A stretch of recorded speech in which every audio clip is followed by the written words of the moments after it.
Glória a Deus, aleluia.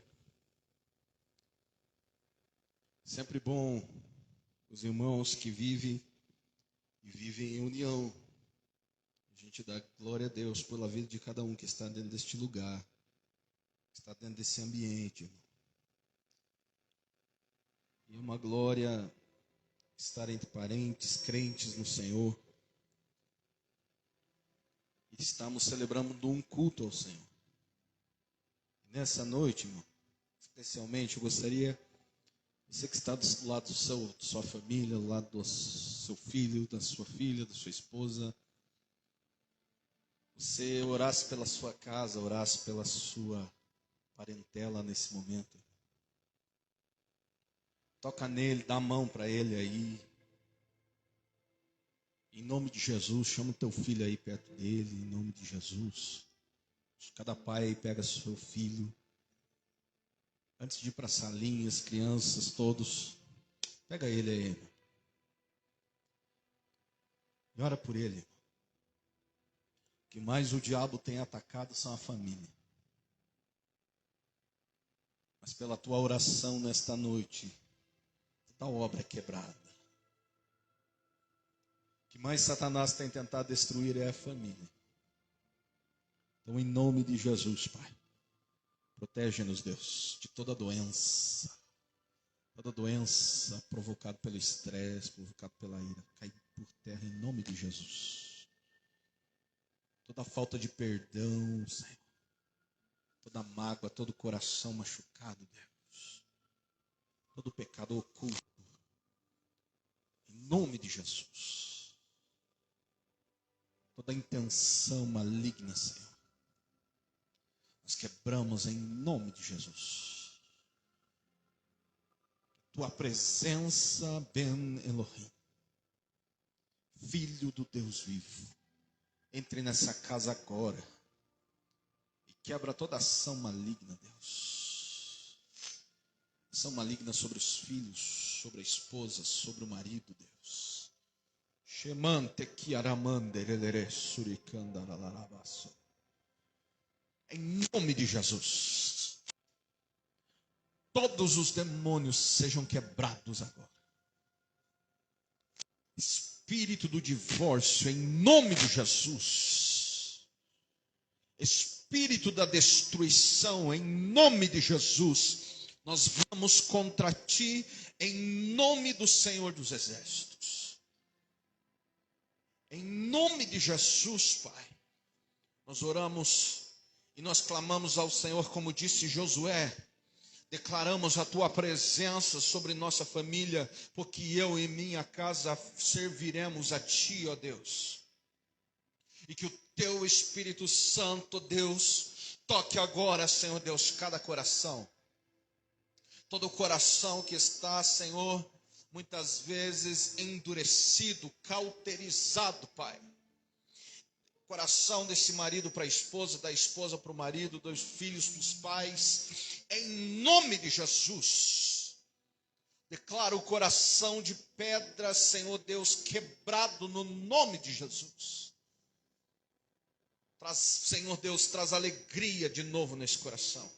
Traz presença do Espírito Santo e que a tua glória, Senhor Deus, invada esta vida, Pai, em nome de Jesus. É o que nós oramos e te pedimos, ó Deus. Amém e amém. Põe um pouquinho mais de grave para mim, querido.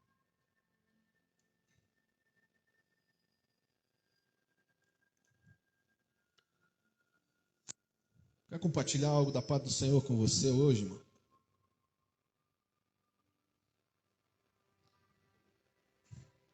Em Atos, capítulo de número 10, versículo de número 34. Aleluia. Atos, capítulo de número 10, verso de número 34.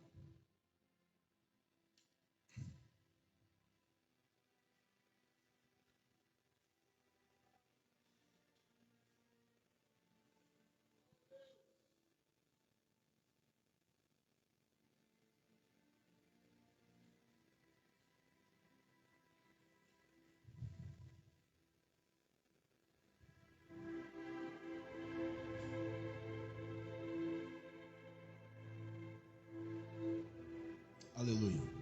Quem achou, diga glória a Deus. A palavra de Deus diz: então Pedro começou a falar e ele disse: agora eu sei que de fato Deus trata a todos de modo igual. Outra tradução diz: então Pedro disse: agora eu sei que de fato Deus não faz acepção de pessoas. Amém? Glória a Deus. Curve tua cabeça, feche teus olhos mais uma vez. Pai, em nome de Jesus, existe uma palavra para ser liberada hoje, neste lugar, dentro desse ambiente. Nós entendemos da parte do Senhor que se o nosso coração não estiver receptivo a esta palavra, Senhor Deus, ela não cria vida. Então que em nome de Jesus, Pai, cada coração seja tocado pelo Teu Espírito Santo. E esse coração, Pai, ele seja transformado nessa noite por esta palavra. Ele seja alcançado pelo Teu Espírito, Deus, e pelo Teu poder, ao ponto, Deus, de que se ele desejar chorar nessa noite, se ela desejar se quebrantar perante o Senhor nessa noite, que ela tenha liberdade neste lugar. Se ela tiver vontade de dar um glória a Deus, se ele tiver vontade de falar em mistério, que ele dê liberdade neste lugar. O Senhor é o dono da casa, o Senhor é o dono da igreja. Então, Deus, impacta a nossa vida hoje com a Tua palavra, em nome de Jesus. Amém e amém. Pode tomar o seu assento, irmão. Quem gosta de Bíblia, irmão, vem no lugar certo, porque eu creio que o Senhor vai falar com você nessa noite. A palavra de Deus, irmão, quando ela vai sendo transmitida por Jesus, ela vem num período muito conturbado nos judeus. Por quê? Porque naquela época a gente vê somente muito salientado na Bíblia duas classes de judeus, que são os fariseus e os saduceus. Amém? Então, a gente vê esses dois grupos e a gente acha assim, eles eram da mesma religião. Mas quando você vai no profundo da Escritura, você vai entender algumas coisas. Você vai entender que o saduceu, ele aceita somente os 5 primeiros livros da Bíblia. Pode pôr aqui para mim. O saduceu, ele vai entender, irmão, que Deus, ele só fala nos 5 primeiros livros da Bíblia, na Torá. O Gênesis, o Êxodo, o Levítico, o Número, não, só nesses. Esse é o saduceu, aquele que acredita somente na Torá. Já o fariseu é aquele que acredita em todo o Antigo Testamento, desde Gênesis a Malaquias. Então, quando esses duas classes de judeus se encontravam, não dava problema. Por quê? Porque o fariseu ele era mais espiritual do que o saduceu. Só que dentro da palavra de Deus, irmão, a gente vai entender uma coisa. Está muito fechado. A gente vai entender que ele não só existia esses dois tipos de grupos. Haviam mais dois grupos. E esses outros dois grupos, eles estão intercalados entre textos, entre versículos. Então, na época que Jesus vem, haviam 4 tipos de judeus. Havia o fariseu, o saduceu que nós falamos, mas havia outras duas classes, que eram os essênios e os zelotes. A palavra de Deus diz, irmão, que Barrabás, por exemplo, ele era um zelote. Por que zelote? Porque ele vem dentro de uma teologia judaica, de uma interpretação da Bíblia, que esses zelotas, eles entendiam que quando o Messias viesse, eles o libertaria do Império Romano. Eles entendiam da parte de Deus que quando o Messias viesse, o Império Romano não seria mais o seu dono. Já o essênio era o mais doido. O essênio era um camarada, irmão, que ele vivia no meio do deserto. Você vai conhecer um essênio na Bíblia chamado João o Batista. O João Batista, irmão, a pele de camelo, comer gafanhoto, mel silvestre, ele não aprendeu isso dentro de casa do seu pai, Ananias, ou da sua mãe, Isabel. Ele aprende isso com os judeus essênios. Esses essênios, eles viviam no meio do deserto. Eles viviam no meio daqueles lugares áridos. Eles eram beduínos, viviam no meio de cavernas. E quando esses homens, irmão, eles se manifestavam, esses homens, eles vinham com autoridade, eles vinham com poder. Segundo alguma das tradições dos judeus, diz que Elias era um descendente. Todos os descendentes vai descender dessa teologia de Elias. Por quê? Porque Elias era o profeta que surge do nada. Surge do nada no 1 Reis, capítulo 17, dizendo: ei, segundo a minha palavra, não vai mais acontecer chuva neste lugar. Mas quem era Elias antes daquele texto? Ninguém sabe. Então, a palavra de Deus diz que existiam 4 tipos de visões na época de Jesus. O que essas visões aconteciam? Cada um acreditava da forma como queria na Bíblia. Isso era problema? Sim.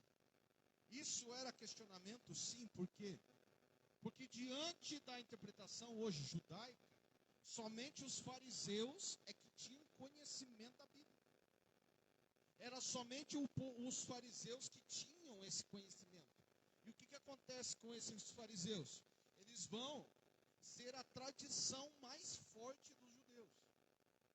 Então, quem determinava se era verdade, mentira, se era errado ou certo, não eram os 4. Era somente o fariseu. O fariseu que questiona Jesus. O fariseu que ainda no nosso meio evangélico ainda é tido como herege.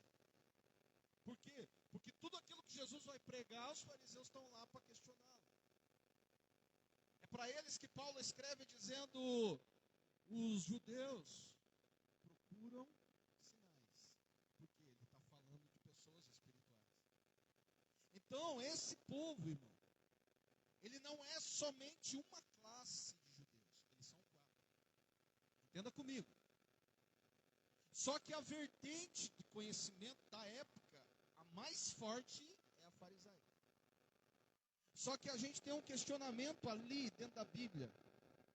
Quando as pessoas dizem assim: acaso vem alguma coisa boa de Nazaré? Acaso vem alguma coisa de Nazaré? A gente não entende o que está escrito. Por quê? Porque dentro do conceito farisaico, irmão, Nazaré era uma cidade de gente pobre. Ela não era uma cidade de pessoas que tinham estudado teologia, que tinham estudado com os rabinos, que tinham estudado aos pés de Gamaliel, como Paulo. Ele era uma cidade de camponeses, de pessoas humildes, de servente pedreiro, de pessoas que não tinham uma classe muito elevada. E aí, quando eles dizem assim que está vindo um rabino de uma cidade que não tem nenhuma tradição bíblica, é complicado. Porque a mesma coisa é eu chegar aqui para você e falar que o melhor teólogo do mundo é um teólogo que mora dentro de uma fazenda. Complicado na tua mente você achar e dizer assim: meu Deus, mas existe tanta faculdade elevada, existe tanta cursos, né, que são ministrados em vários lugares. Agora o maior teólogo do mundo, o maior pastor do mundo, a maior unção do mundo é um cara que mora dentro de uma fazenda. É a mesma coisa do pensamento fariseu. Ele começa a questionar a autoridade de Jesus. Por quê? Porque Jesus, ele não está dentro da interpretação que eles tinham de Salvador. E quando eles olham para Jesus, eles dizem assim: cara, esse cara não é o Messias. E tudo aquilo que ele falar, nós vamos refutar dentro da Bíblia, e nós vamos chegar num ponto onde nós vamos mostrar para todo mundo que o que ele está fazendo é mentira. Está entendendo o que os fariseus estavam tentando fazer? Os fariseus estavam tentando pegar Jesus e mostrar que Jesus é mentiroso. E quando Jesus ele está ministrando a palavra, os fariseus sempre estão ali para interromper. Os fariseus sempre estão ali para questioná-lo. Por quê? Para provar que Jesus estava errado. A pergunta que eu tenho para você é a seguinte: eles estavam errados? Eles estavam errados de questionar Jesus?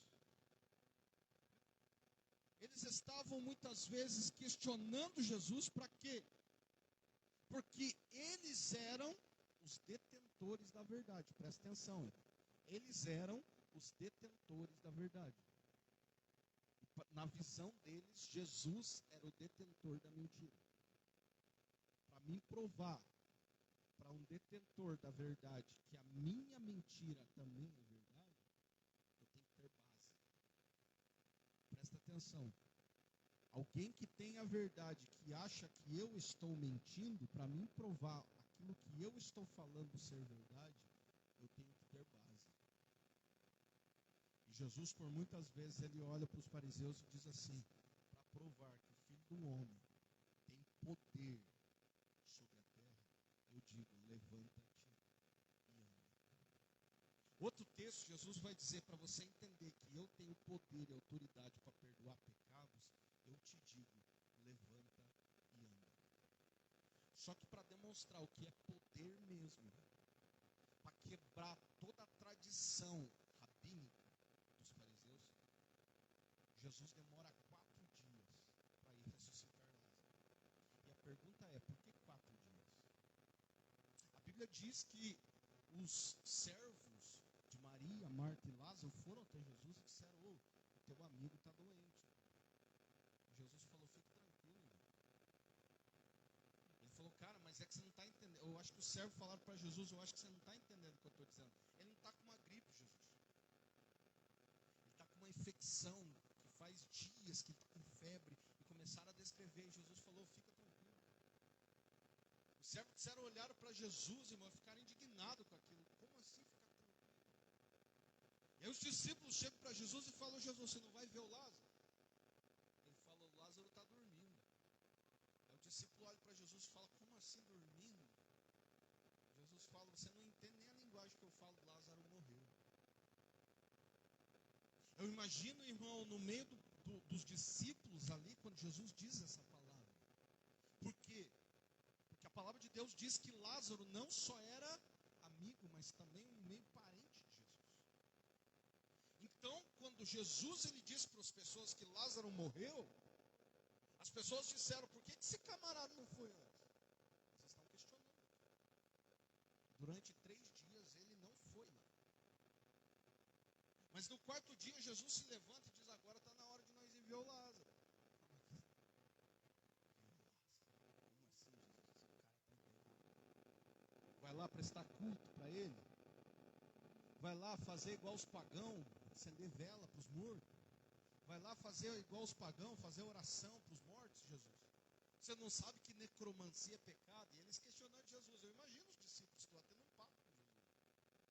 Jesus falando, aquele que crê em mim, ainda que esteja morto, vive. E quando ele chega naquele ambiente, irmão, suas irmãs questionam, onde é que estava o Senhor? A mesma coisa, irmão, a mesma mentalidade, presta atenção, a mesma mentalidade farisaica estava em todo o povo.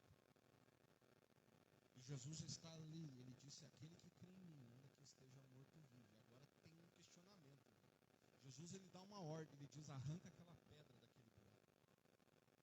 As grutas, os sepulcros da época eram feitos em grutas. É muito caro isso. Então significa que a família de Lázaro ela não era tão pobre como nós pensamos. Então aquela gruta que estava ali era da família dele. Jesus fala, retira aquela pedra. Irmão, eu quero te falar o seguinte, se eu chegasse para você hoje, falar assim, vamos lá no cemitério, vamos quebrar lá o túmulo e arrancar o caixão lá de dentro, você ia comigo? Você ia dizer, pastor do céu, nós estamos violando não sei quantas leis. Vamos. Aí você ia chegar lá e você ia ficar duvidando. Você acha que o coração de quem abriu a gruta acreditou no que estava para acontecer? Por quê? Porque a mentalidade era uma e a de Jesus era outra. Aí Jesus, irmão, eu vou te contar o porquê que ele vai só no 4º dia. Quando ele olha, está lá embaixo aqui, e o túmulo lá, ele diz, Lázaro, sai para fora. Não teve grito, não teve berro. Não teve língua estranha. Ele só disse, Lázaro, sai para fora. Algo muito simples. E a Bíblia diz que Lázaro saiu de lá com todos os panos, com todas as ervas que estavam no seu corpo. E o povo começou a gritar e a chorar.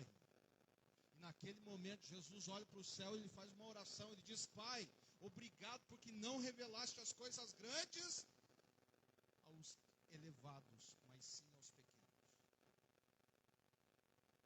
Quando Jesus ele faz isso, irmão, por que ele vai só no 4º dia? Porque existia uma tradição que eles diziam o seguinte, que durante 3 dias o espírito do morto, ele ficava em volta do corpo. E se fosse uma pessoa, um tzadik, um justo, e orasse por esse corpo, o espírito que tinha desapegado dele iria voltar, porque o justo pode muito em sua oração. Só que quando se cumpriam 3 dias depois, não tinha mais possibilidade desse morto ressuscitar, porque o espírito tinha ido para Deus. Jesus, para quebrar a tradição, ele disse, eu não vou seguir o que vocês estão falando. Porque se eu orar no 3º dia, vocês vão me comparar com vocês. Mas eu vou no quarto para dizer que eu sou. O que eu estou dizendo para você, irmão, que existe uma mentalidade lá fora que está totalmente contrária à mentalidade do que está aqui dentro. E se uma pessoa que está lá fora, ela chega e questiona a tua mentalidade que está aqui dentro, se você não tiver base, se você não tiver estrutura, você vai ser refutado. Quando você olha para a pessoa e diz assim, eu vou orar por você, você vai ser curado. Quando você olha para a pessoa e diz assim, eu vou orar por essa situação e Deus vai entrar com providência, irmão, você está colocando tua palavra em xeque. Mas quando Deus está na coisa, toda a mentalidade de heresia é quebrada. Porque quem está falando não somos nós, é Ele. Quem está dizendo a palavra não somos nós, é Ele. Quando Ele diz a palavra dele, não volta para Ele vazia, antes que se cumpra. E o que eu quero dizer é o seguinte, para até chegar no Atos 10, calma aí, segura aí. Jesus, ele vai trazendo uma mentalidade diferente da época. E ele vai quebrando muitos paradigmas. Um desses é o paradigma de Lázaro. Outro paradigma, a palavra de Deus diz que os fariseus e os rabinos da época, eles gostavam muito de ser servidos. Tanto que Jesus questiona e diz assim, não seja como os hipócritas que fazem sua oração alta. Não seja como esses que querem ser os mais elevados. Aqueles que querem reverência de vocês, que colocam um fardo sobre vocês. Jesus sempre coloca os rabinos, os fariseus, os saduceus e toda a liderança da religião judaica dentro do mesmo pacote. Ele diz assim, eles são sepulcro calhado, porque são bonitos por fora, mas por dentro estão mortos. E Jesus, ele sempre quebra paradigma. Quer fazer oração, não faça igual eles. Quer fazer jejum, não faça igual eles. Quer fazer uma oferta, não faça igual eles. E ele vai questionando, vai quebrando paradigmas. Por quê? Porque a mentalidade da religião era uma e a dele é outra. A mentalidade da religião é a seguinte, aquele que oferta mais é o maior. E ele diz, a viúva que deu tudo que tinha, um vintém, 1 centavo, 5 centavos, 10 centavos. Essa sim. Essa sim. Ele diz, mas como Jesus, as pessoas aí ofertando cabrito, ofertando um monte de coisa, e o Senhor diz que essa mulher que deu um shekel aí é a maior? Ele fala assim, porque ela deu tudo que ela tinha. Quando Jesus ele quebra esses paradigmas, irmão, ele vem contra toda a mentalidade que existe lá fora. A mentalidade que existe lá fora é a seguinte, olho por olho e dente por dente. Simplesmente isso. Essa lei rege a nossa vida. E ela rege a nossa vida por causa da nossa natureza caída. Se a pessoa te der um tapa, você leva 2? Ou você já dá um murrão na cara dela? Você já dá um soco na cara dela. Por quê? Porque a mentalidade nossa é essa. Se a tua esposa te fala um pouquinho mesmo áspero, você já fala 2 coisas para ela. Essa é a mentalidade nossa. Olho por olho e dente por dente. Se você é lesionado em alguma situação, se você é lesado financeiramente, emocionalmente, fisicamente, dentro do teu trabalho, o que você vai fazer? Você vai entrar com um processo contra a empresa. Por quê? Porque você foi lesado, olho por olho e dente por dente. Aí Jesus entra para você e diz assim, mas se a pessoa vier te bater, oferece outra face para ela. Se ela pedir para você a tua capa, dá também teu alforje. E se ele pedir para você ir 1 milha, vai 2. E aí começa a ser, irmão, muitas vezes pesado esse evangelho, porque você começa a dizer, então eu vou ser, bem no verbo, eu vou ser burro. Tudo aquilo que eu for lesado, eu sempre vou ser o manso, eu sempre vou levar. E aí, Jesus, como é que fica a justiça? Como é que fica a minha situação? Oh, Senhor, eu sempre estou fazendo tudo certo, mas eu sempre sou lesado. Jesus tem uma palavra para você: bem-aventurado aquele que é perseguido por causa do meu evangelho.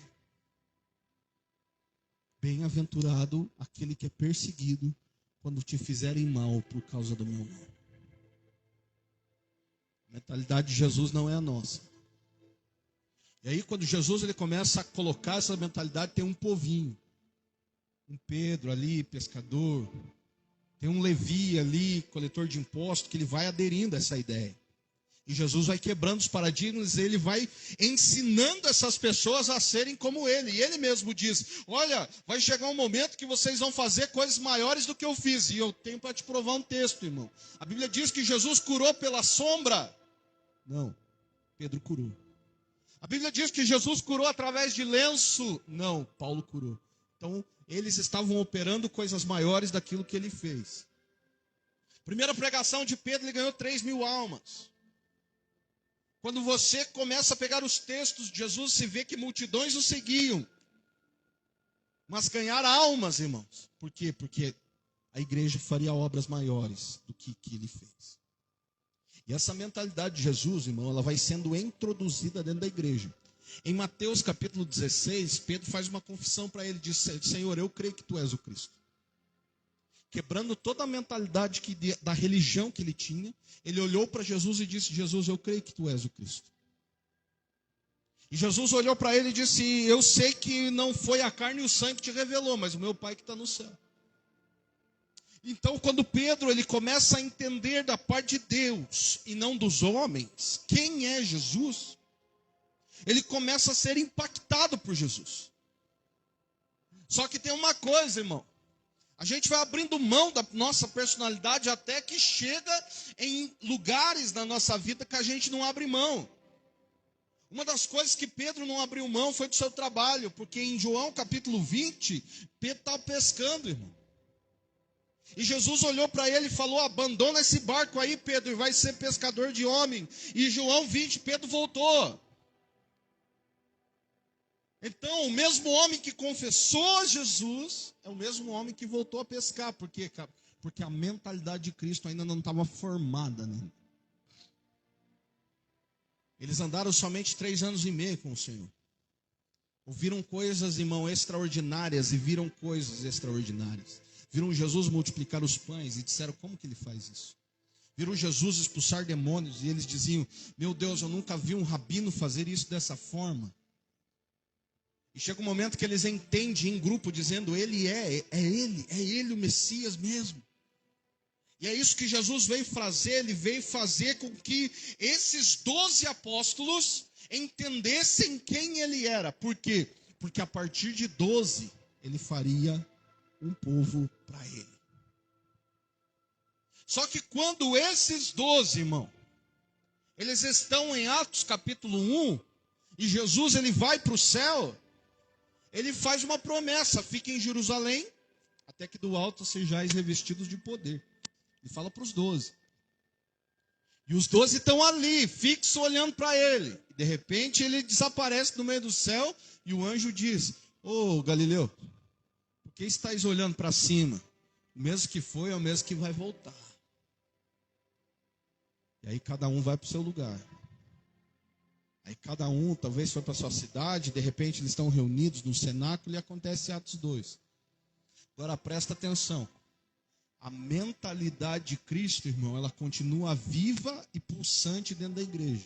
A partir do momento que as pessoas que são da igreja começam a andar fora da mentalidade de Cristo, ele vem para corrigir. Presta atenção.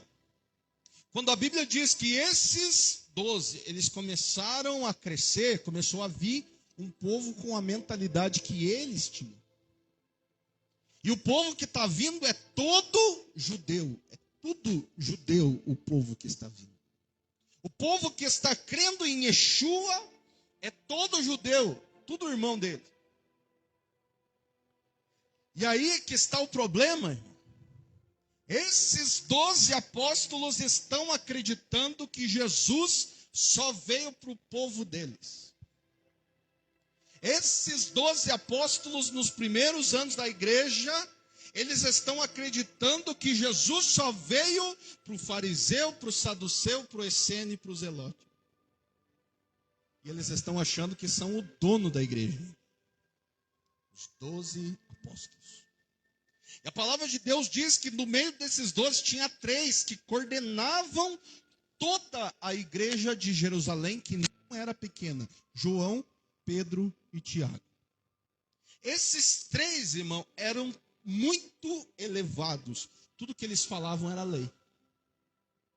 E tinha um conceito no meio desses 3, irmão, que eles diziam o seguinte: se for goim, se for gentil, se for de outros povos aí, nós vamos ter que fazer eles serem judeus primeiro, para depois eles se tornarem cristãos. Sabia dessa? Eles são gentios, eles são pagãos, eles são de uma religião lá, sei lá, hindu, umbanda, quimbanda, sei lá, das religiões da época, essênio, gnóstico. E aí, quando eles se convertem ao cristianismo, eles dizem que eles não podem vir direto para Yeshua. Eles têm que virar judeu primeiro. Então nós vamos ter que fazer o que neles? Nós vamos ter que circuncidar os homens. Nós vamos ter que estabelecer leis sobre as mulheres que vêm com a cabeça raspada. Por quê? Porque eles são pagãos. Então eles têm que se tornar judeus primeiro, para depois ir a Cristo. E Jesus não gostou muito da ideia. Em Atos capítulo de número 5, Pedro está coordenando, capítulo 6, Pedro está coordenando, mas quando chega no capítulo 7, a Bíblia diz que esse povinho, que estava acreditando desse jeito, não tinha nem saído de Jerusalém. E Jesus falou para eles: quando vocês forem revestidos de poder, vocês têm que sair daqui, meu camarada. Porque vocês serão testemunhas minhas em Samaria, na Judeia e até os confins da terra. E em Atos capítulo 7, capítulo 8, começa o quê? Começa uma perseguição na igreja. Por quê? Porque todas as vezes que a igreja está andando fora do propósito de Cristo, Cristo intervém. Porque quem é o dono da igreja não é pastor, irmão. Quem é dono da igreja não é apóstolo. Quem é dono da igreja não é bispo, não é padre, não é papa, não é ninguém, é ele. E quando ele quer corrigir, ele vem. E aí você pode dizer: ô pastor, então me mostra um texto dele corrigindo. Aí eu te mostro Apocalipse, que os 3 primeiros capítulos. Quando ele chega para João e diz: João, eu quero falar com a minha igreja. E se essa igreja não me escutar, eu fecho ela. Entendeu por que tem tanta igreja fechando? Porque não era dele. Entendeu por que pessoas não permanecem no evangelho? Porque não era dele. E Paulo escreve: saíram do nosso meio porque não era dos nossos. Por quê? Porque não suporta, porque não sente presença, não tem reverência diante da presença do Senhor. Então, quando ele não se agrada, ele mesmo é quem tira, porque ele que é o dono.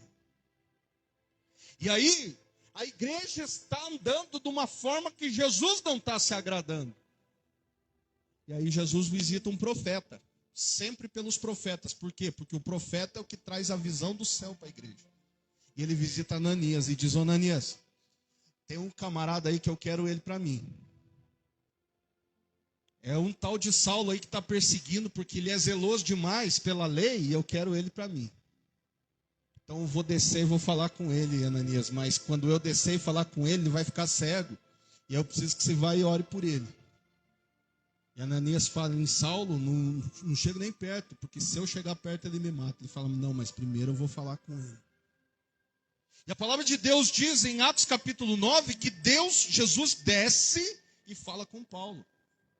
Presta atenção, irmão. Todas as vezes que Jesus está se desagradando da visão da igreja, ele intervém. E quando Jesus vem sobre Paulo, não é por causa do Paulo, é por causa da igreja. E a Bíblia diz que esse Yeshua, ele desce, fala com Paulo e ganha Paulo para ele. E aí Ananias vai e ora, e Paulo se converte. E entre Atos capítulo 9 e Atos capítulo 10 existe um percurso de tempo. Porque entre Atos capítulo 9 e 10, Paulo já começa a evangelizar os gentios. E a igreja que tinha uma mentalidade judaica que dizia gentil não pode virar cristão, tem que virar judeu primeiro, começou uma briga. Porque Paulo disse que ele não precisa virar judeu. Ele pode ser cristão direto. Quero que você entenda, irmão, isso, essa parte da história da igreja. Para você virar um judeu, irmão, você tem que guardar 613 leis. 613 leis que se dividem em partes, não são todas regras. Elas são regras de sacrifício, regras de oferta, regra de manjar, regra de Páscoa, regra de guardar festas. São leis de princípios, por exemplo, um homem não pode se casar com um homem, mulher não pode se casar com mulher, os parentes não podem se casar. São regras gerais que estão no livro de Levítico. E o povo que vinha daquela religião, ele não entendia nada disso. Então, quando ele entra dentro da igreja, ele tem que passar por um discurso. Tem que passar por uns 8 meses de treinamento antes de entrar na visão da igreja. E aí o que acontece? Esse camarada vira judeu. Aí depois que ele vira judeu, ele vai virar cristão. E Paulo disse assim: para com essa baboseira de virar judeu. Porque eu não preciso virar judeu, eu tenho que ir até Cristo, porque Cristo é o final da lei. E ele começa a pregar contrário ao que a mentalidade dos apóstolos estava pregando. Sabe qual que é a dificuldade disso, irmão? Quando você vem com uma mentalidade de Cristo e a igreja está com a mentalidade do homem. Sabe quando você vem com a revelação do céu e a igreja está na terra? Sabe o que é isso, irmão? Conversava hoje com o irmão Márcio e ele dizia para mim: a maior angústia de um pregador, irmão, é quando ele está pregando e provavelmente a igreja está ali, silêncio, quieta, fechada, olhando para o ar, mexendo no celular, fazendo um monte de coisa. E aí a igreja não consegue entrar na mensagem. Por quê? Porque não presta atenção. E eu falei: não, Márcio, a pior coisa que acontece no culto é quando os irmãos estão te olhando fixo e analisando cada palavra sua. Ele falou: por quê, Marco? Eu falei: porque daí eles estão te julgando igual em Atos 17, o irmão de Bereia. Esse é o maior perigo. E nós começamos a falar sobre essas questões de igreja, irmão. E a pior coisa que tem acontecido na igreja é exatamente isso. Tem muita gente vindo com palavras do céu, mas a igreja está com a mentalidade na terra, irmão. E aí, quando o céu bate na terra, não flui. Quando o céu bate na terra, irmão, a terra resiste. A mentalidade doutrinária é muito forte. A mentalidade introduzida em você é muito grande. E o céu está falando, e o céu está falando. A palavra está descendo do céu, mas você não recebe nada. Por quê? Porque a mentalidade sua está diferente da mentalidade daquilo que Jesus está fazendo. E quando isso acontece, Jesus quer levantar os seus no meio da confusão. Para quê? Para trazer conserto. E nós estamos vivendo esse tempo. De Atos capítulo 9 e Atos capítulo 10. E Jesus está intervindo nesse meio. Por quê? Porque existe uma igreja dizendo assim: nós temos que voltar à doutrina. Só que não é a doutrina da Bíblia, é a doutrina dos homens. Usar terno, raspar a barba,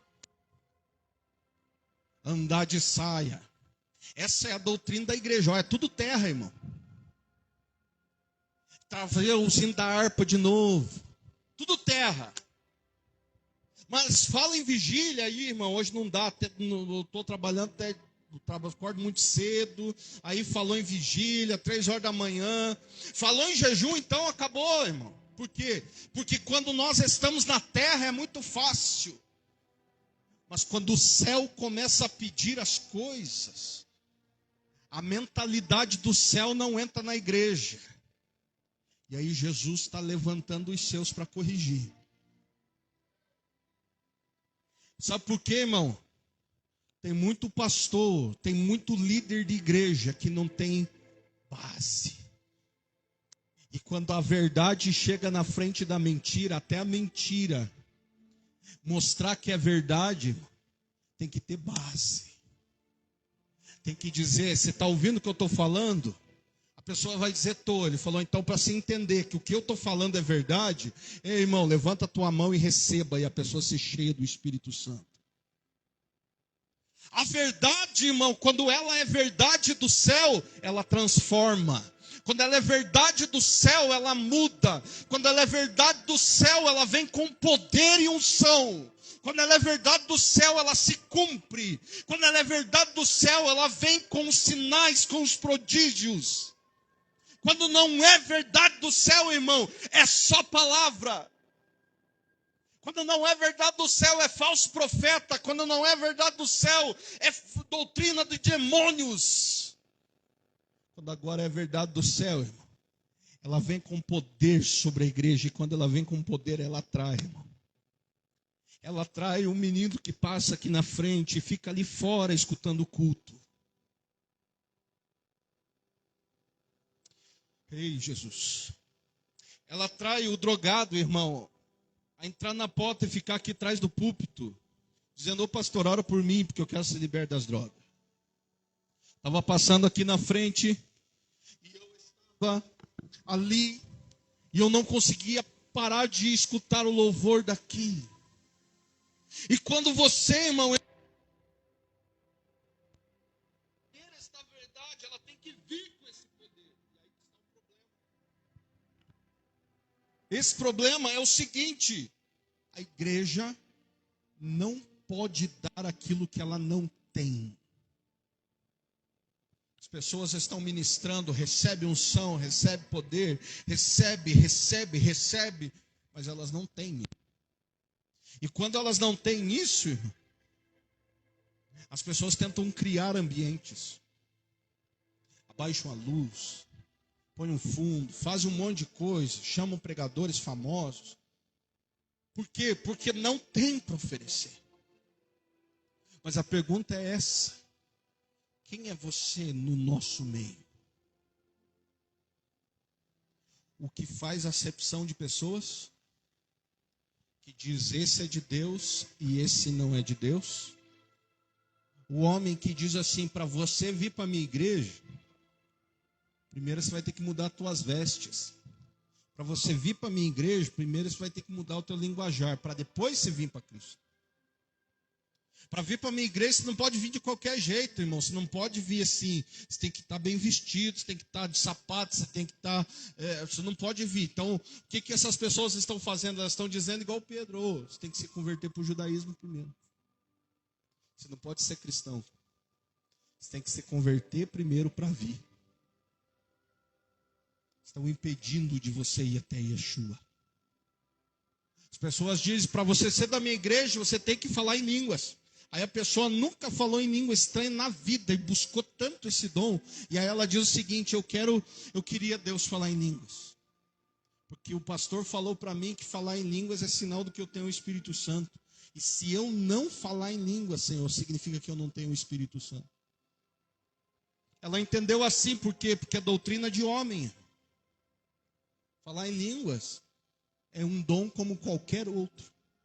Mas o selo do Espírito Santo é a partir do momento que Yeshua começa a participar da sua vida. Então, quem é você nesse contexto? É o que escuta a doutrina do homem ou o que escuta a doutrina do céu? Porque se você escuta a doutrina do céu, irmão, eu tenho algo para falar para você. Deus vai te levantar nessa terra, como Paulo para ganhar a Ásia. Mas se você escuta homem, irmão, o céu está descendo para te corrigir.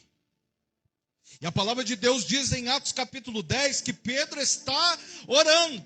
Ele está buscando a face de Yeshua, dizendo: Senhor, eu estou certinho aonde eu estou. Eu sou, Senhor, daqui do meio de Jerusalém, um dos 3 líderes da igreja, Senhor.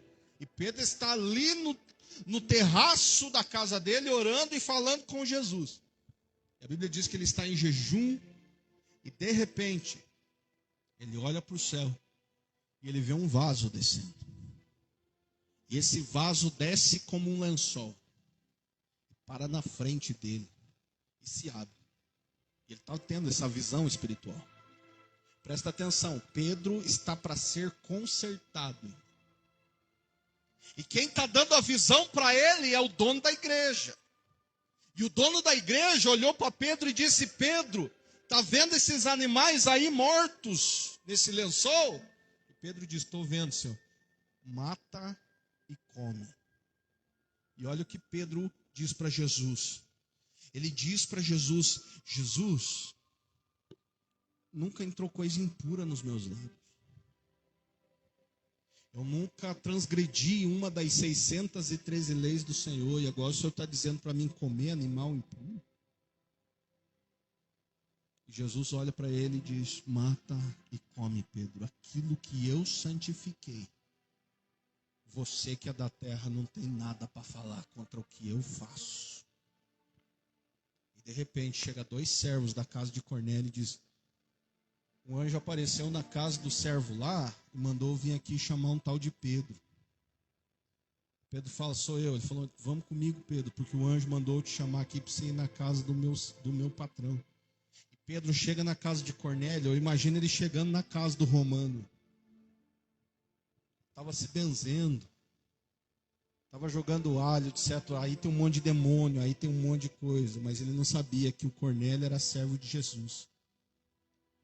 Quando ele entra na casa do Cornélio, tinha um monte de imagem ali ainda.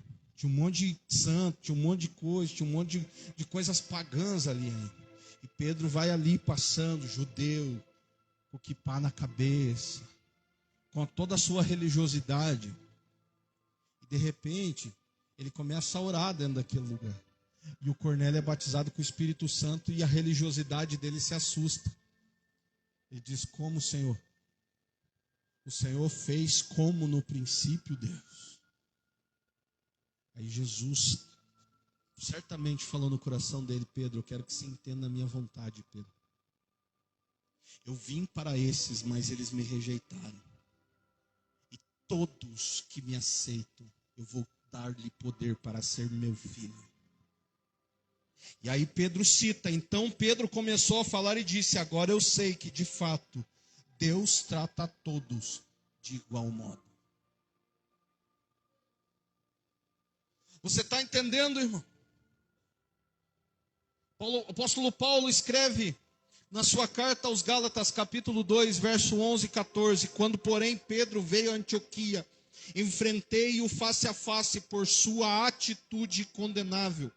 Pois antes de chegarem alguns da parte de Tiago, ele comia conosco. Quando, porém, eles chegaram, afastou-se e separou-se dos gentios, temendo os que eram judeus. E os demais judeus também se uniram a ele nessa hipocrisia, de modo que até Barnabé se levantou e deixou. Irmão, quem é homem tentando pregar coisa do céu, leva muita gente com ele. Quem é homem pregando coisa do céu, leva muita gente com ele. E Paulo diz: e quando eu vi que não estavam andando de acordo com a vontade do evangelho, declarei a Pedro diante de todos: você é judeu, mas vive como gentil e não como judeu. Portanto, como pode obrigar o gentil a viver como judeu? Quando você está dentro da igreja, você, irmão, coloca uma doutrina em você mesmo, dizendo assim: este aqui é o padrão do crente. Mas quando chega um crente diferente de você, você diz: esse camarada aí não é crente. Por quê? Porque para ser crente tem que ser igual eu. E aí você morreu na cruz por ele. E aí você foi furado por ele, e aí você pagou o preço pelos pecados dele. Por quê? Porque você estabeleceu um padrão de doutrina dizendo: o crente tem que andar como eu ando. Se não anda como eu ando, não é crente. Tenho essa palavra para dizer para você, irmão, que se você continuar nessa visão, o céu vai descer para te corrigir. E quando o céu desce para corrigir, se o céu te encontrar em pecado, ele te mata, Ananias e Safira. Quando o céu desce para corrigir, ele fecha a igreja, irmão. O céu desce para corrigir, mata pastor, irmão. Por quê? Porque o céu está vindo com justiça e você está em pecado. Então, qual é o problema, pastor? De eu estar na minha visão de crente? É que se o céu descer e te encontrar do jeito que você está, você fica. Porque quando Jesus voltar, ele só vai levar quem ele conhece. Ele só vai levar quem está dentro da visão dele. Ele só vai levar quem é que pertence à igreja. Mas quem estiver fora, ficarão os ladrões, os mentirosos, os avarentos. Ficarão fora os ladrões, os beberrões. Ficarão fora os impuros, as prostitutas. Ficarão fora os lascívios. Por quê? Porque estão tudo fora da visão dele. E qual é a visão de Cristo? Eu vim para todos. Eu vim para o doente, eu vim para o enfermo. Sabe o que a gente quer fazer? A gente quer colocar dentro da pessoa e dizer assim: você foi para a igreja, foi batizado, se converteu, glória a Deus, agora você tem que largar tudo. Mas largar o quê, pastor? Largar tudo. Você tem que abandonar o pecado, senão não pode mais viver. E aí a pessoa sufoca você. Por quê? Porque ela é o homem pedindo doutrina. E aí se levanta Zacarias dizendo: nem por força, nem por violência, mas é pelo Espírito. Quando o Espírito convence, é a transformação, mas quando o homem convence, irmão, a opressão. Por quê? Porque o homem, ele tenta impor leis, ele tenta impor regras. E quando ele impõe, ele oprime. Gerando ansiedade de uma pessoa que não consegue abandonar o pecado. Gerando crise sobre uma pessoa que não consegue mudar o modo de vida. Mas quando o céu desce e convence a lágrimas, a arrependimento, a dor, há uma comoção dentro dessa pessoa dizendo: o que eu estou sentindo é diferente do que eu tenho ouvido de pessoas. Por quê? Porque quando o Espírito Santo desce, ele é santo. E quando a santidade está na frente do pecado, o pecado não resiste. E a única coisa que o pecado tende a fazer é se curvar. A lágrima escorre, irmão. Porque a presença do Espírito Santo desce. E quando ele desce para corrigir o homem do pecado, da justiça e do juízo. Ele vem para trazer lembranças de saudade, ele vem para trazer memórias à tua cabeça, dizendo: você lembra quando você me buscava? Quando havia lágrima no teu coração, quando de madrugada você se levantava chorando na presença. O Espírito Santo, ele veio para te lembrar. E quando ele vem, ele convence. E aí, sabe o que acontece com você quando o Espírito Santo desce, irmão? Você não tem poder de julgar as pessoas. Dentro do teu coração aqui, você esquece o irmãozinho, você esquece a irmãzinha. Por quê? Porque agora você começa a ver somente o teu pecado. E o teu pecado parece ser maior do que o de todo mundo. As tuas falhas, os teus erros, é incomparavelmente grande comparado a qualquer pecador, porque você está se olhando através dos olhos dele. E aí a visão do céu muda. A visão do céu é esta: que o homem reconheça que ele é pecador.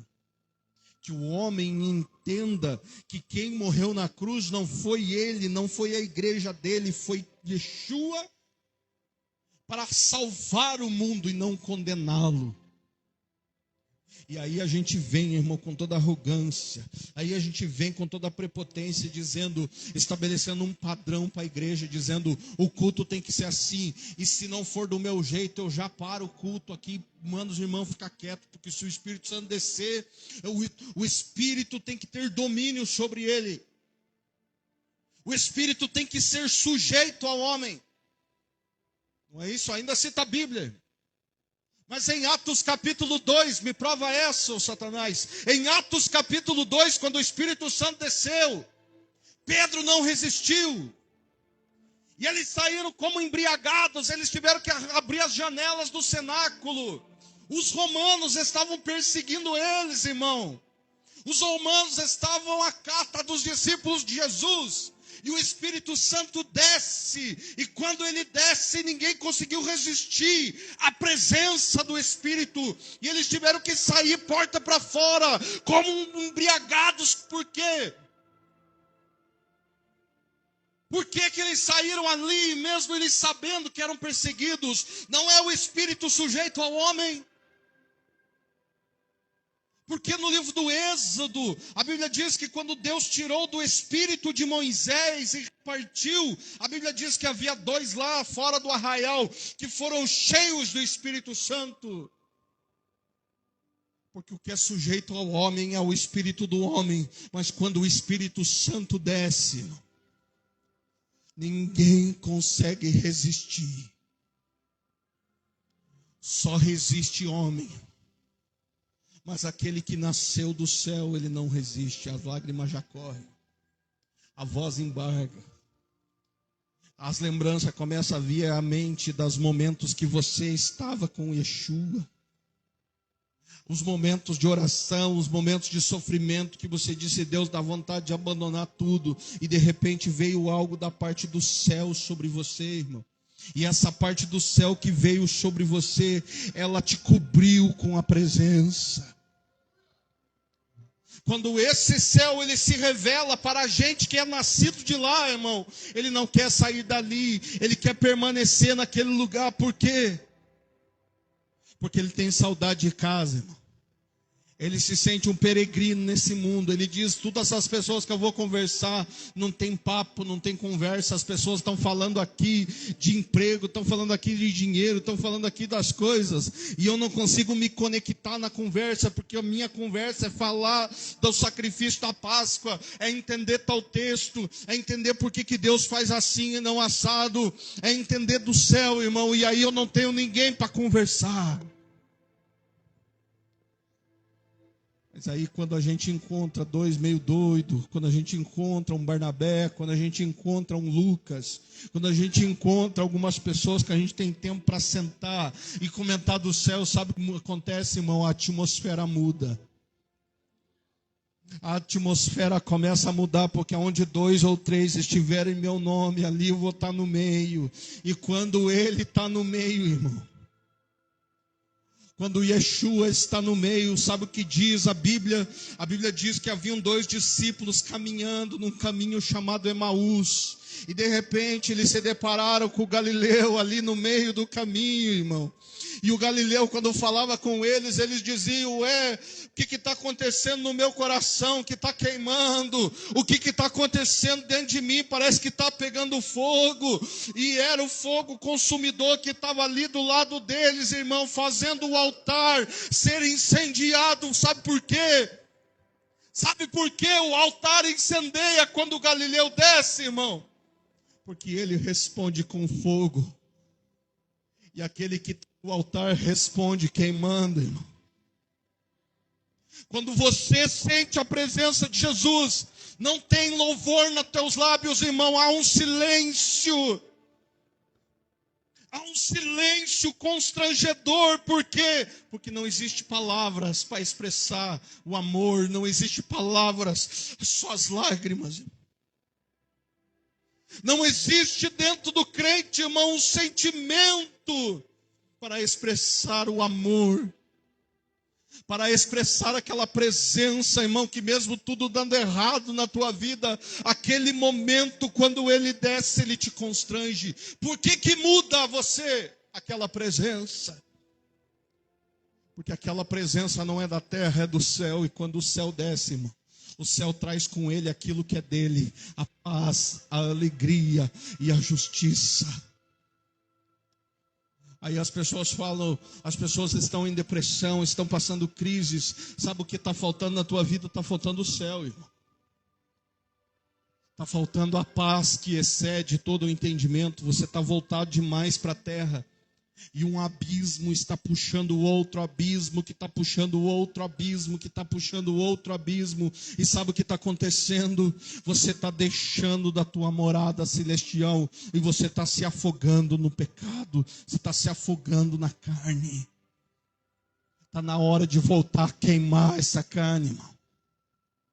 Está na hora de voltar, parar de satisfazer os desejos da carne e começar a satisfazer os desejos do céu. E os desejos do céu é o seguinte, Romanos capítulo 12. Renovem a vossa mente. Renovem a vossa mente e não vos conformeis com o mundo, mas transformem-se, mudem. Mas a gente quer ser de Deus sendo a mesma pessoa, a gente quer ser de Deus tendo as mesmas formas, os mesmos prazeres, irmão. A gente quer ser de Deus, mas a gente não quer buscar o céu, a gente quer sentir a presença do Espírito Santo, mas a gente não quer o Espírito Santo, a gente só quer os benefícios do Espírito Santo. Orar para você é muito pesado, irmão. Escutar uma pregação é muito pesado. Parar para louvar o Senhor é muito ruim. Você não tem tempo para Ele, então sabe o que Ele te responde hoje? Eu também não tenho tempo para você, porque eu não te conheço. Mas está na hora de mudar essa mentalidade, irmão. Está na hora de você voltar para os braços do Pai e dizer: Deus, eu tenho saudade da minha casa, Senhor. Tenho saudade da minha morada no céu, Deus. Antes eu entendia que crente era quem vinha para a igreja. Antes eu entendia, Senhor, que crente é quem andava de saia, que andava de paletó, que andava com Bíblia embaixo do braço. Mas hoje eu entendo, Senhor, que se eu levar um tapa na cara, se eu for crente, eu dou outro. Hoje eu entendo, Deus, se eu for lesado em algum negócio que eu fiz, devo deixar, Senhor, porque a vingança é tua. Hoje eu entendo, Deus, que ser crente não é andar bem vestido, não é ir para a igreja. Ser crente, Deus, é ter domínio sobre a minha boca, parar de falar palavrão. Ser crente, Deus, é não ter desejos, impulsos sexuais fora daquele lugar onde eu posso ter, que é o meu matrimônio. Ser crente, Deus, eu entendi que não é só andar com a Bíblia embaixo do braço. É parar de falar mal dos outros, porque eu entendi que fofoca é coisa do diabo. E aí, irmão? A mentalidade de Deus é essa. A mentalidade de Cristo é essa. E a nossa mentalidade é o seguinte: o Senhor me escolheu e o resto o Senhor não escolhe, Deus. E hoje o Senhor está colocando um lençol na tua frente e dizendo, sabe, todos esses defeitos que você julga nas pessoas, dizendo que ela é prostituta, dizendo que aquele lá é mentiroso. Existe lugar para ele perto de mim. Sabe por que existe lugar para ele perto de mim? Porque eu entendo ele. Porque a oração dele, quando ele se achega em mim, é a seguinte: Deus, me perdoa porque eu errei. E a sua é: Deus, tira do nosso meio os maus. Senhor, aquela pessoa não presta para nada, então tira ela do nosso meio. Ei, irmão, está na hora de mudar essa mentalidade. Está na hora de você colocar a mentalidade de Cristo, dizendo na sua mente que Ele veio para os doentes, para os pecadores, para pessoas que não conseguem ser libertas do pecado. Ele veio para esses, mas se você não aceita essa mentalidade, Ele vai vir para te corrigir. E o fogo que Ele corrige também não é da terra. O fogo que Ele corrige é chamado Guerrenom, o lago de fogo. Porque quem cria o lago de fogo não é o homem, é Ele. E Ele diz aqui que não crê em mim já está condenado. A pergunta que eu tenho para você nessa noite é: quem é você? Que tipo de crente é você? É o crente que tem base do céu? Ou é um crente ainda que se sente mais terreno do que espiritual? Queria que você curvasse tua cabeça, irmão. Eu queria falar para você que Jesus ele veio para quebrar os paradigmas dos fariseus, dos saduceus, dos zelotes. Ele veio para quebrar os paradigmas da igreja. Ele veio para quebrar os paradigmas de Pedro, as regras dos crentes que eles têm. Ele veio para mostrar, irmão, que culto não precisa nem de pregador. Ele veio para mostrar que culto não precisa nem de louvor, irmão. Ele veio para mostrar para a igreja que Rua Azusa não tinha nada, mas tinha 8 horas de culto onde você chegava e só dava glória a Deus, aleluia, e chorava. Não tinha pregador, não tinha cantor, não tinha ninguém, não tinha estrela. Jesus, quando ele vem, irmão, ele vem para corrigir. E ele vem para nos fazer entender que a oração ainda tem poder. E que quando nós dobramos o nosso joelho e clamamos pelo céu, para que a presença dele venha, ele vem. Então é o momento de você se analisar, conforme a palavra. E ver qual lei que existe dentro de você que precisa ser quebrada nessa noite. O que te afasta do Senhor? O que você não consegue abrir mão? O que tem muitas vezes te impedido de você servi-lo como Ele quer ser servido?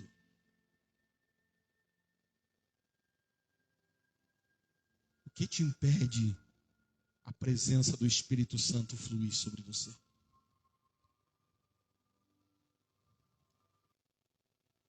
O que impede você? Falta de fé, falta de crer, falta de atitude, falta de posicionamento. Muitas vezes você está nesse pecado porque falta posicionamento em você. Deus não vai descer e te libertar. O primeiro passo quem tem que dar é você. Então está na hora, irmão, de você pegar o teu pecado e lançar fora ele. Está na hora de você cortar o teu olho, como disse Jesus. Está na hora de você cortar a tua mão. E disser assim, se eu cortar a minha mão, eu vou parar de pecar. Está na hora de você cortar a tua mão. Não é ele que vai descer e cortar, é você quem vai cortar. Ele disse, a tua mão te faz pecar, então corta ela. Quem vai ter que cortar é você ou ele? É você. Então a escolha para nós estarmos nas práticas, muitas vezes, não está na mão dele, está na nossa. O que nos falta é atitude. Mas quando a atitude é nossa, quando o posicionamento é nosso, a partir do posicionamento que nós damos para ele, ele começa a fazer. Então nessa noite está na hora. Está na hora de você se posicionar na tua vida cristã e dizer, Deus, tem muita coisa na minha vida que eu preciso parar de fazer. Tem muita coisa aqui dentro de mim que não condiz com o céu. Existe uma tristeza, existe uma angústia, existe um pecado, existe uma atitude, Deus, que eu tenho tido que não condiz com o céu. Por louvor para mim, queria que vocês colocassem de pé.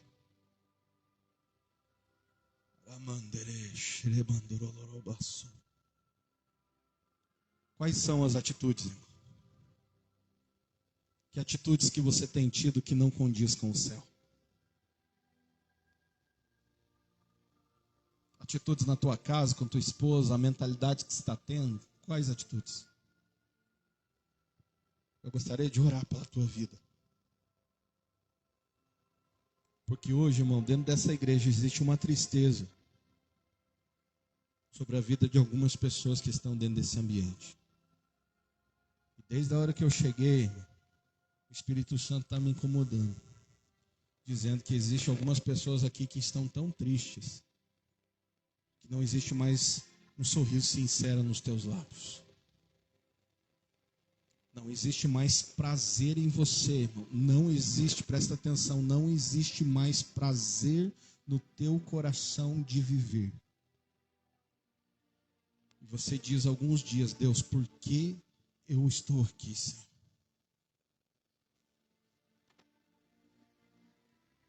Irmão, Deus te criou para você morar no céu. Deus gerou você para você ser luz no meio dos perdidos. Deus colocou em você o Espírito Santo para você ser sal. E existe tanta gente precisando dessa palavra que está no teu coração. E você está se lamentando por causa da tua vida. Você precisa de um posicionamento em Cristo e dizer: Deus, eu nunca mais quero sentir isso, porque eu quero fazer a tua vontade a partir de agora, Deus.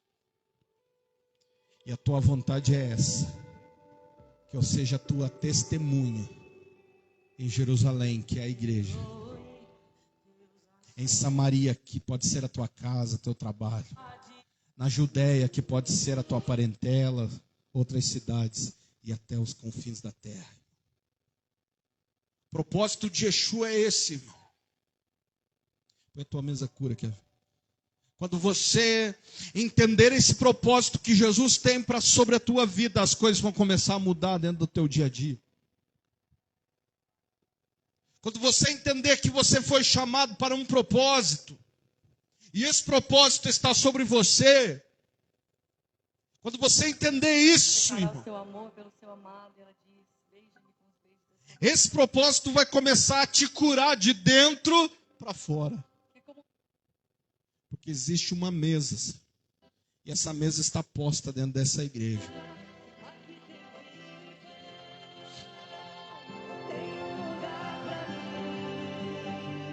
Então nessa noite, irmão, se posicione no Senhor, começa a orar aí. Começa a orar pelo teu coração, pela tua família, mas começa a orar de verdade, irmão. Não faz a oração do fariseu, do saduceu, não. Faz a oração para a tua família, de verdade, de coração. Aquela oração que está aí embargada. Essa confissão de pecados, essa confissão de erros, irmão.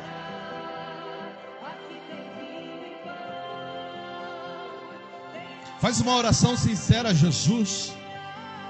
O Senhor vai passando no meio das cadeiras nessa noite. Vai tocando cada vida nessa noite, Senhor. Está no momento de nós mudarmos a mentalidade, Deus. E você nos convencer que todos são salvos. E você nos convencer que não faz acepção de pessoas. E você nos convencer, Jesus, que o Senhor veio para quebrar o paradigma da doutrina. O Senhor veio para quebrar o paradigma de doutrina de demônios, de ensinamento de demônios, Pai.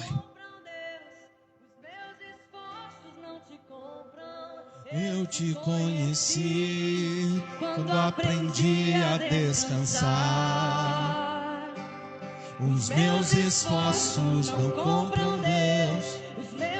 Queria te chamar aqui na frente, você que precisa mudar alguma coisa na tua vida, irmão. E nessa noite você quer declarar: Senhor Deus, eu quero me posicionar no Senhor. Essa mentalidade minha estava errada, Deus, e eu fui convencido diante do Senhor a mudar isso. Quero me arrepender, Senhor. Eu te conheci quando aprendi a descantar.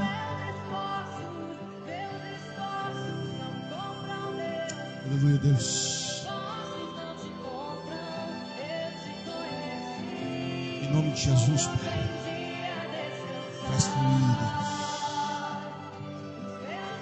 Faz fluir, Deus. Eu te conheci, aprendi a descansar.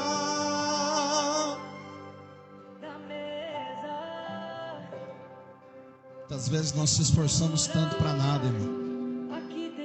Está na hora de nós descansar no Senhor. Espírito Santo, toca essas pessoas, Senhor.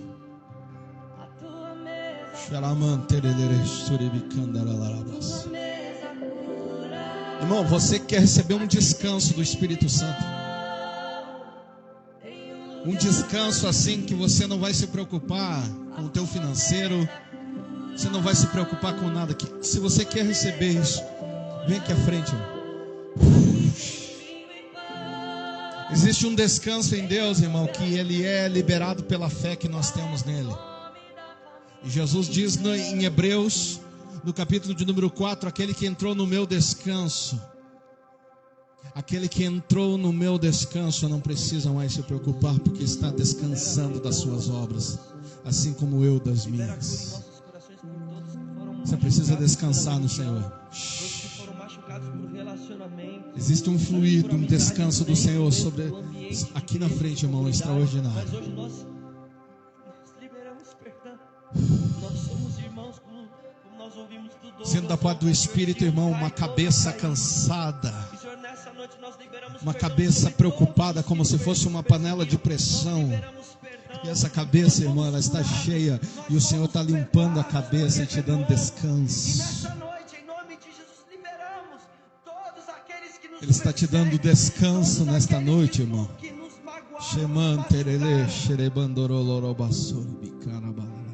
Existe perdão na mesa. Se a obra é minha, quem faz sou eu. Existe cura para casamentos na mesa. Vocês só são vasos, diz o Senhor. Se a obra é minha, quem faz sou eu. Vocês só são vasos nas minhas mãos. Está na hora, irmão, de nós se posicionarmos na igreja e dissermos: Deus, a igreja é tua. E essa igreja que é tua, Senhor Deus, eu só sou um vaso nela. E quem faz é o Senhor. Eu preciso de ter descanso. Ó Deus, dando descanso para algumas pessoas aqui. Eu sinto um fluir do Espírito Santo.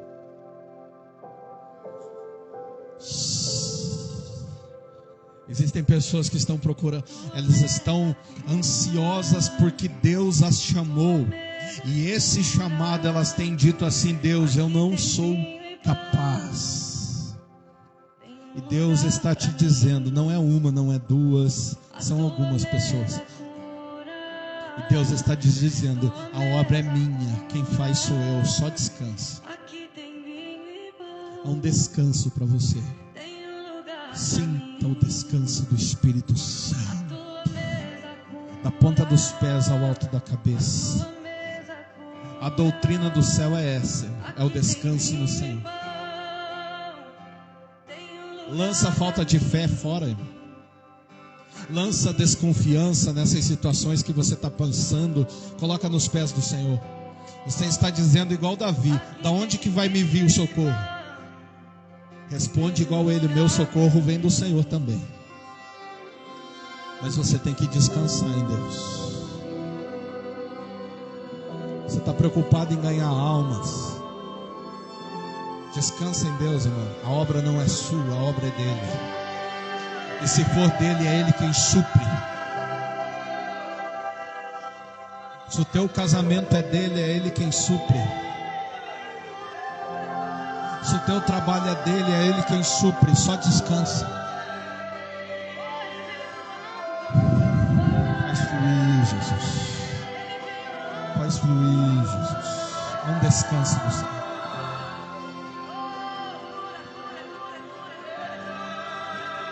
Continua orando, irmão.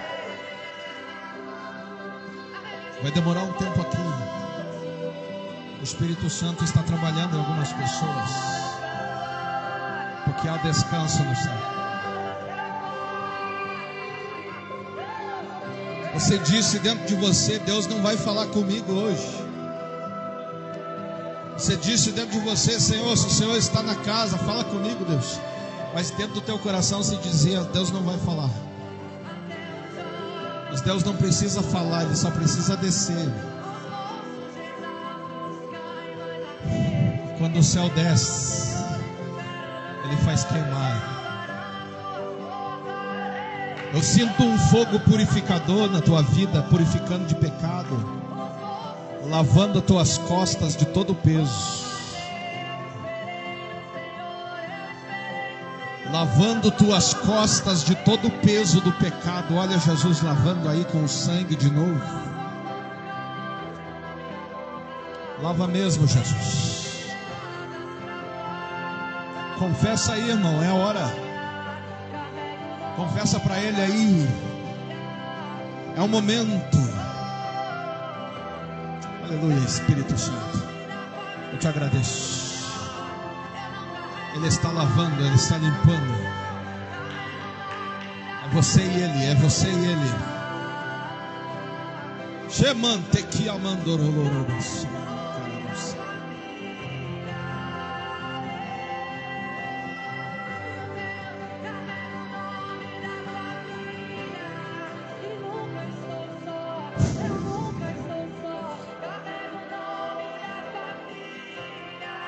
E se você não tinha presença na tua vida, o Senhor faz um convite para você hoje, dizendo: você estava longe, mas eu quero você perto. Você quer voltar, irmão?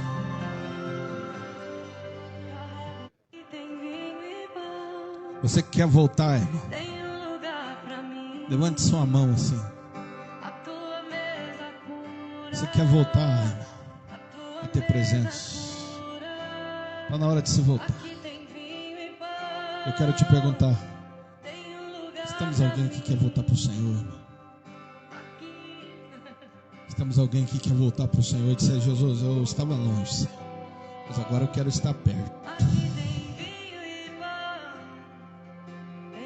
Levante sua mão aí. Levante sua mão e diga: Jesus, eu estava longe, mas eu quero estar perto. E o Senhor fala com algumas pessoas que estão aqui na igreja. Você diz assim: Senhor, mas eu já sou da igreja. Mas hoje Jesus quer tocar você que estava na igreja também. E você diz: Jesus, eu quero voltar. Quero que você levante sua mão bem alto, assim, sinalizando, dizendo: Jesus, quero voltar, Senhor. Levante sua mão bem alto, não tenha vergonha, irmão. A Bíblia diz que aquele que confessa diante dos homens será confessado diante de Deus. Está na hora de você voltar. Você estava longe e o Senhor quer você perto. Queria que todo aquele que quer viesse aqui bem na frente do altar. Marcelo, desce um lado aqui. Eu quero orar por você, porque Deus quer liberar cura sobre a tua vida. Pode vir, não tenha vergonha. Ninguém aqui vai te menosprezar. Ninguém aqui vai te trazer. Vem, irmão, vem. Eu sinto que tem algumas pessoas, irmão. Oh, Jesus. É Espírito Santo. Para testificar, fazia tempo que você não sentia esse descanso, fazia tempo que você não sentia essa presença. Fazia tempo que você estava longe disso. E está na hora de você voltar. Porque o Senhor quer fazer permanecer isso em você. Levante sua mão bem alta assim. Você que está voltando hoje para os braços do Pai. Você que está voltando hoje.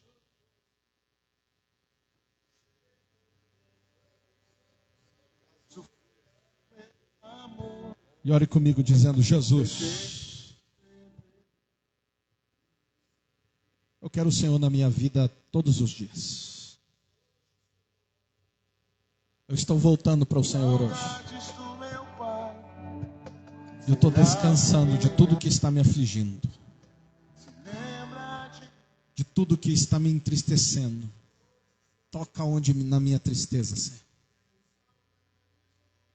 Toca onde me aflige e me sara e me cura, Deus. E me dá descanso. Se eu perder, eu vou ter descanso. Se eu ganhar, eu descansarei. Mas eu quero o teu descanso. Faz fluir, Senhor, sobre essas pessoas a tua presença. Em nome de Jesus. Em nome de Jesus. Aleluia. Aleluia. Pai, eu oro por cada um que está aqui na frente, Deus. Eu peço a Ti, Deus, que o Senhor não despeça eles sem o Teu selo, sem a Tua presença, sem a Tua salvação. Que haja descanso para esta alma. E que em nome de Jesus, Pai, nós entendermos quem é o Senhor. Não vale a pena. Nós temos que ter o Senhor em nossa vida. Faz parte da vida de cada um aqui, Senhor. Toca no trabalho, toca no dia a dia. Cura das feridas, cura das mágoas, cura das coisas que tem produzido tanta tristeza, Deus. Em nome de Jesus.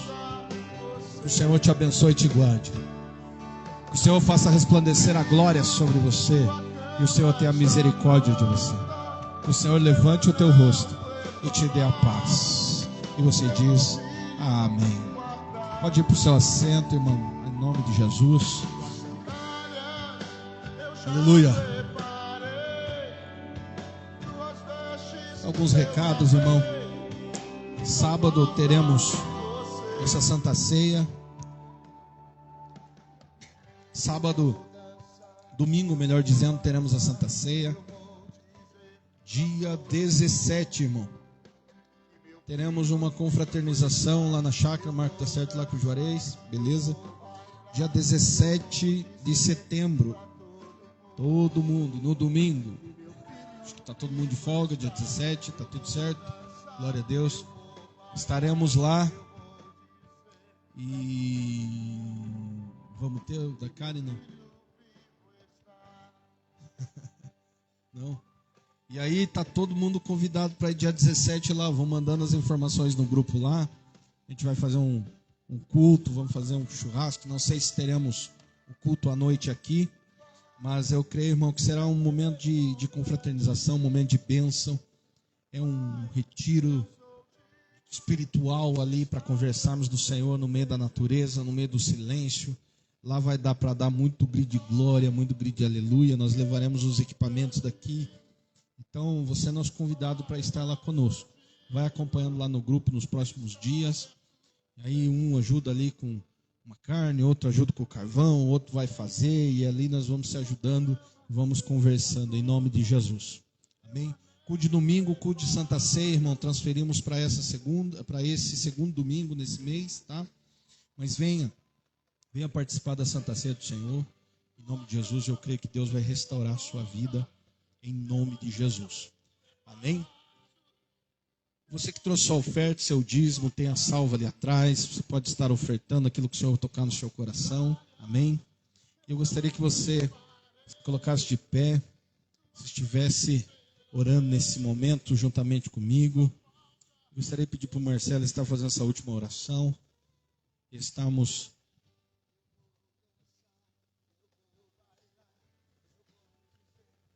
Glórias a Deus. Só da igreja com a paz do Senhor, amém? Amém, Jesus. Glorificado seja o teu santo nome, Deus. Eu oro nesse exato momento, Senhor, agradecer, Senhor, em louvor a ti, Deus. Exaltar e glorificar o teu santo nome, Senhor. Te agradeço, Senhor, por estar na tua casa mais um dia, Senhor. Obrigado por cada um que participou aqui hoje, Deus, e aqueles que não puderam vir, Senhor.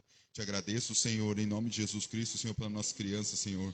Guarda elas, Pai, no teu íntimo, Deus. Guarda elas debaixo das tuas asas, Deus. Guarda cada um aqui, Senhor. Guarda no Senhor nessa semana, Senhor.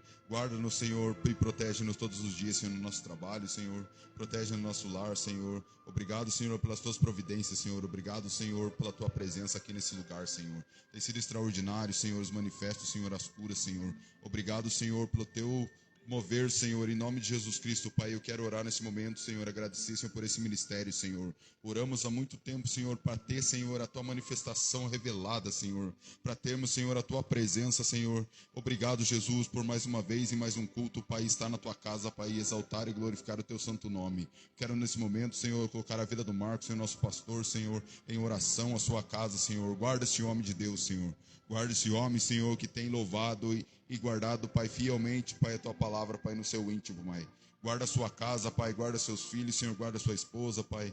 Guarda, Pai, a vida dele, Pai, em nome de Jesus Cristo, Pai. Quero agradecer a Ti, Deus, pela vida, Senhor. Por mais um dia, Pai, poder exaltar e glorificar o Teu santo nome, Senhor. Que o Senhor nos proteja todos os dias, Senhor. Guarda-nos, Senhor, debaixo de suas asas, Senhor. Que sejamos, Pai, cada dia, Senhor, mais reverentes a Ti, Senhor. Que cada dia, Pai, estejamos mais na Tua presença, Deus. Que o Senhor se revele cada dia mais a nós, Senhor. Que o Teu Santo Espírito venha todo dia, Senhor, nos revelar cada dia mais, Senhor, da Tua presença, mais do reino dos céus, Senhor. Para que possamos, Pai, cada dia mais, Pai, estar mais digno de estar contigo, Deus. Eu oro e agradeço a Ti, Pai, em nome de Jesus Cristo. Amém, Senhor. Glória a Deus. Estenda a sua mão assim, que o grande amor de Deus, a graça do nosso Senhor Jesus e a comunhão do Espírito Santo seja com você e com tua casa. E você diz, amém. Que Deus abençoe sua vida, em nome de Jesus.